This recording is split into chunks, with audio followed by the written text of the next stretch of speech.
I really like the style of the clock, but one of the problems I'm having in our bathroom is that with the light, it's reflecting really badly, so it's hard to see from the side.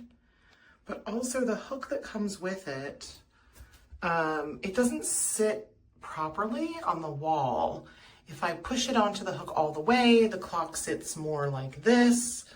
If I barely put it on, it's a little straighter, but it's pretty wobbly. So I'm gonna have to find another solution to hang it. I tried just to nail it at an angle as well, but it won't hook for some reason. So I'm not sure if I'm gonna keep this clock or find another place for it, but it's reflecting pretty badly, so it's hard to see in the bathroom anyway.